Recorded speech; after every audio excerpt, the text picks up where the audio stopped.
Yes. No, talk to me. We are going to court. We are going to I'm court. part of the average. I'm going to take the Chief Justice and the Civil We are also talk to me. We are going to court. As long as we access court, the rest is not your business. Why are you interested in knowing what you are going to do in court? Are we not allowed access to court?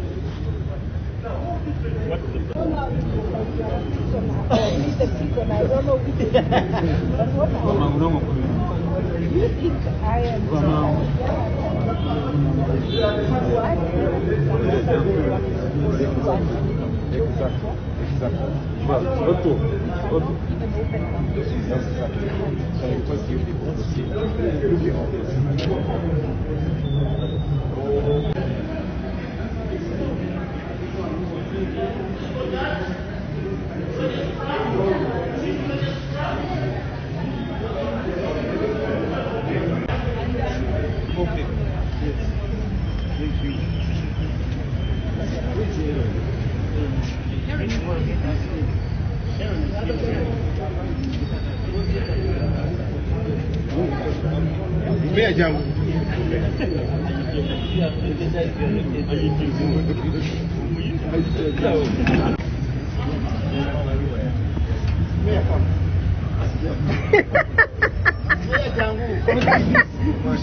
I'm sorry.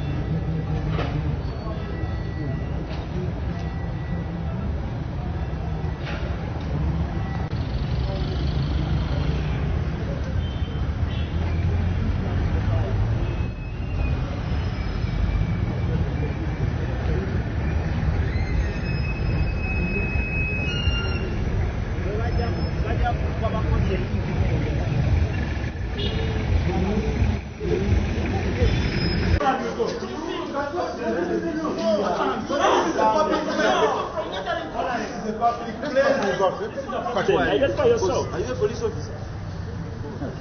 Yes. Why? This is code. How do we identify you? This is code. Identify yourself. Don't touch anyone here. This is the police officer. Who are you? These are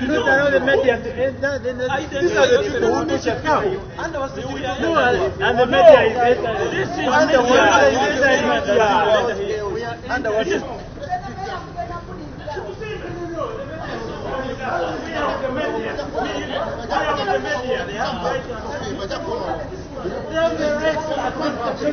No, we are going with them. We are going with them inside. We are going with them. They are going to come and jump this. No, we are with them. But those are people who are always here. Yes, they are going to Who are you? Identify yourself. Identify yourself. What? No, what's the problem? And the general.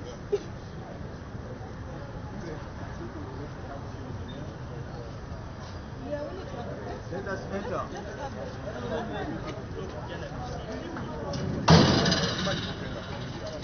I would like to convey that we have drawn the attention of the Private Secretary to the Chief Justice of what we consider mistreatment of the press, not allowing the press to accompany us to the visit, delaying us at the gate in their effort to bar the press.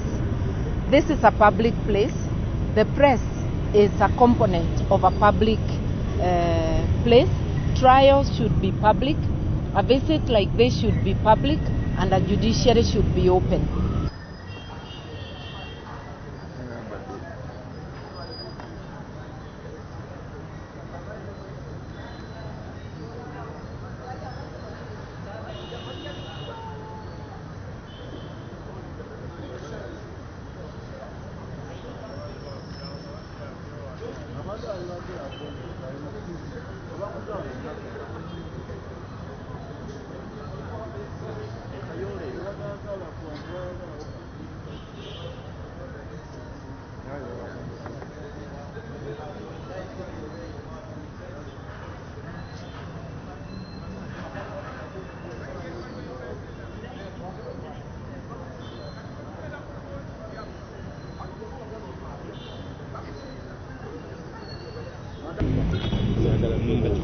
We are going to be briefed by our senior here, but all I have to tell you, when we entered there, we are told the Chief Justice is not around. We could not confirm that with certainty. We couldn't verify that. Unfortunately, again, we could not see the next in command, that is the DCJ, not even any other senior judicial officer around, which we find strange, that in the entire building, we could not have an interface with a senior judicial officer, not even the permanent secretary of the judiciary or anywhere within those ranks. We find that very, very unfortunate. Also, yes, we are received by the PA to the PA first. It is called Rochom to the Chief Justice, and he told us he called him and that he was in a meeting. Then we insisted we needed to talk to anybody who is there, who could be delegated by the CJ. Finally, we were received by the private secretary. He's called Thaddeus Tumwebas Ayebare. Tumwebas Thaddeus is the one who received us. He delivered the apologies of the CJ, and he said he had instruction to receive our concerns, which he would relay to his superior. We obliged and said, okay, fine, let's present our case to him and then wait for the feedback. We strongly represented the concerns, the issues we have, and it's on that note I would ask Senior Counsel to highlight the same. Thank you. Thank you. Firstly, I would like to convey that we have drawn the attention of the private secretary to the Chief Justice of what we consider mistreatment of the press, not allowing the press to accompany us to the visit, delaying us at the gate in their effort to bar the press. This is a public place. The press is a component of a public place. Trials should be public. A visit like this should be public, and a judiciary should be open. So we have conveyed our dismay at the way we have been treated, because the court is now behaving like the general court martial, where access to the premises was a big issue, and this should not happen. Then on the matters of the day, we drew the attention of the Secretary to the Chief Justice of Constitutional Application number 5 of 2021, which is the Attorney General as the applicant, and the Honorable Michael Kabasiguruka, who was the respondent.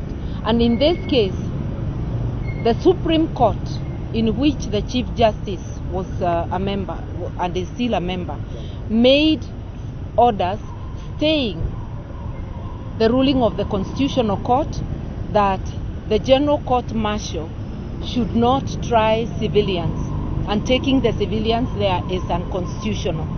This order was stayed, but of note, order number 4 was that this matter being of great public importance should be heard expeditiously, should be fixed for hearing immediately. I'm informed the case was heard and finalized in 2021, but since 2021, 3 years later, judgment has not been delivered by the Supreme Court. We came to remind the Chief Justice that the delay in the judgment is Not lugha ya jumuiya. hata Uganda ni ya jumuiya, our languages. tuze ekisooka kyemulabye wano twagala batuwe ekifaananyi nti tetwakoze appointment. PA oba personal assistant wa Chief Justice olunaku lwa Jones namukubidde emirundi n'emirundi amasimu n'amasimu era olwaleero yeetonzebwe nga mulaze Lochomi namukubidde tukola appointment tujje kuba tumanye ekyokukola naye n'atagakwata ne tugamba kale katujje kubanga eno public place ne bwe tutuusewo akyetondedde n'atugamba nti Chief Justice taliimu ne tumugamba ate tulabaani deputy taliimu temulimu ne tumugamba mulimu judge wa Supreme Court yenna gwe tuyinza okulaba oba okulaba registrar wa Supreme Court oba chief registrar oba ani yenna kitwenyamiza era kitujja enviiri ku mutwe okulaba nti temuliimu mulamuzi wa ku ntikko yenna gwe tubadde tusobola kulaba. Kyewuunyisa ekizimbe ekifaanana bwe kiti naye kye tukoze ne batuweereza private secretary mukulu Tadias tumwebaze era ne twogera naye n'atugamba ye kaatuwulirize obubaka abutuuse wa Chief Justice mu nnaku bbiri olwaleero n'enkya atuddire atubulire kye banaaba basazeewo naye ng'ensonga enkulu kwe kubanga nti Supreme Court eno yaleetebwamu ensonga z'omusango gwa General Court Martial okubanga ewozesa aba civilian ng'emenya ssemateeka. Ensonga eyo nkulu. Omusango ogwo twaguwabamu 2016 nga omuwaabi omukulu ye Kabazikuluka nga ffe balooya be. Kooti etaputa ssemateeka n'esalawo mu 2021 nti kikyamu kimenya mateeka okuwozesa abantu abatali bakwata mmundu abatali basirikale mu kooti etaputa mu kooti y'amagye e Makindye. Era ne babalagira mbagirawo bakikomye ne fayiro zonna ze baali balina ne babagamba nti bazikomyewo eno. Attorney General n'agamba bonga gavumenti bamatidde ne bajulira era ne basaba ne bagamba nti kooti esembayo Supreme Court ey'okuntiko egira eyimirizaamu ekiragiro kya kooti etaputa ssemateeka ekigaana General Court Martial okuwozesa aba civilians okutuusa nga apiiru ewedde. Kooti eno nekkiriza eyakulemberwa Justice Owinyi Dolo yaliko abalamuzi bonna nga mbalabye wano kwaliko Justice Owinyi Dolo yennyini, Aracha Moko yafa, Opia Weri yafa, Mwonda ndooza agenda mu kuwummula ne Justice Kibita. Kakati olaba n'abalamuzi bennyini abaali balina okulira apiiru abasinga baafa nadda. Kakati emyaka gisukise mu 3 apiiru tewulirizibwanga.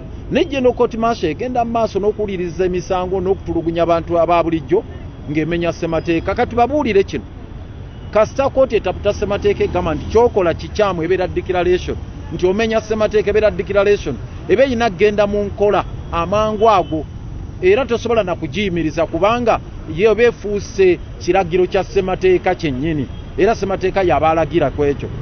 Naye ekyo Owinyi Dolo bakikola ne bayimiriza n'ateekamu akawaayiro akano akaagamba nti naye olw'okusinziira nti ensonga eno ekwata ku bannayuganda bonna nsonga ya muzinzi matter of great public importance tugitwala nti ya mangu ddala eri agent era tujja gikwatako n'amangu ddala nga amateeka bwe galagira. Naye twewuunya ekiragiro baakisayininga ng'ennaku z'omwezi 5 omwezi ogw'omunaana omwaka 2021 n'okutuusa olwaleero Chief Justice afuuse ekyesirikidde. Yalabikiddwako ku ttimbe lwa TV ng'agamba nti abonga kooti balinza ani abatuukirira nga ensonga ziri mu kooti yo fayire ogitulidde ogirina. Tugamba Chief Justice tubadde tuuse olwaleero atubuulire ddala ebigenda mu maaso ye talaba nti bimenya ssemateeka. Ekyo kimu. Ekyokubiri, General Court Martial eyalagirwa nti eyimirize okuwozesa aba civilians ye yennyini n'ateekawo ekiragiro ekigamba nti bagira bayimirizaamu judgment ya ekyo apiiru yo erifuluma ddi. Judgment erifuluma ddi kubanga apiiru kale baagiwuliriza naye judgment yo erifuluma ddi era twagala akitubuulire.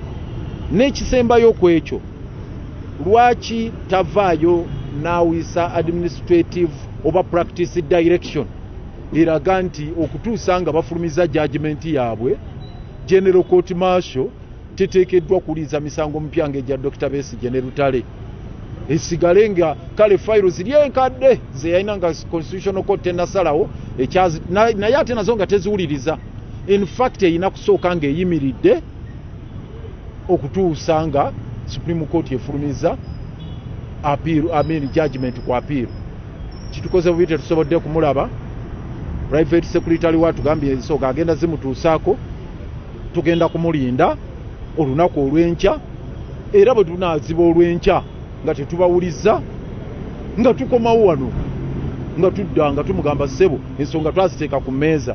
So tubawadde olwaleero n'olw'enkya. Ekikwata ku practicing certificate kamwogerere. Will you manage Uganda briefly? Just kugamba you tell Mulyagonja njagala practicing certificate yango. Irene Mulyagonja nsaba kumpa certificate. Chairperson wa Law Council ya Uganda. Nsaba practice certificate yango. Saba practicing certificate yange. Ojimpo olwaleero. Ochimpo olwaleero. Wonderful. Tafadhali.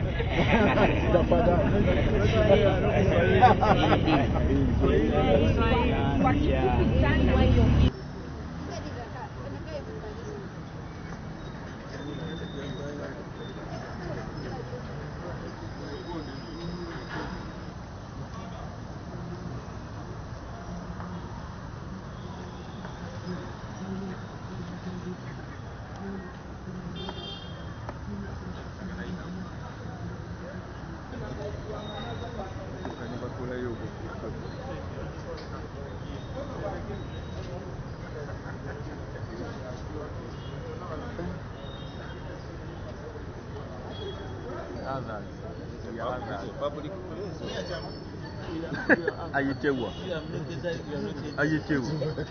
omuyita ayitewa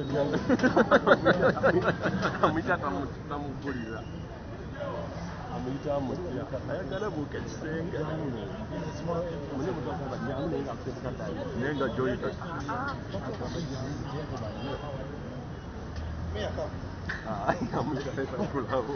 Mayor Jangu, you should open the gate. It's open for you, Jangu. Don't push that gate, you man. Mayor Jangu. And the general.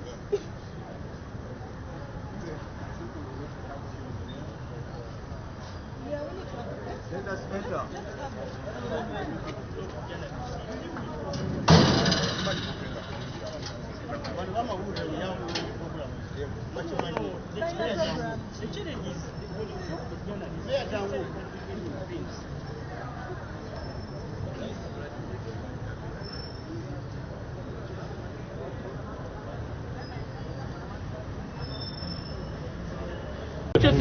No, mujja kukomawo. Olwasira mwe mufuluma. Nabwe nawe olwakikendo. What is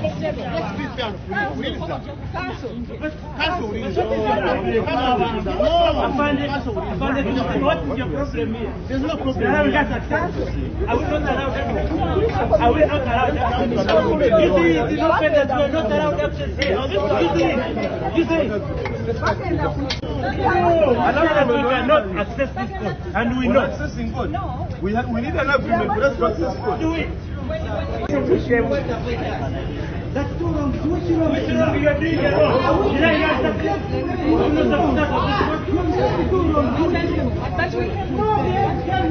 but you are the one doing the wrong, and you are inviting us to do wrong. But we came as a team for them. Do we need permission to access this court? Are we not officers of court? They have blocked it. They have blocked it.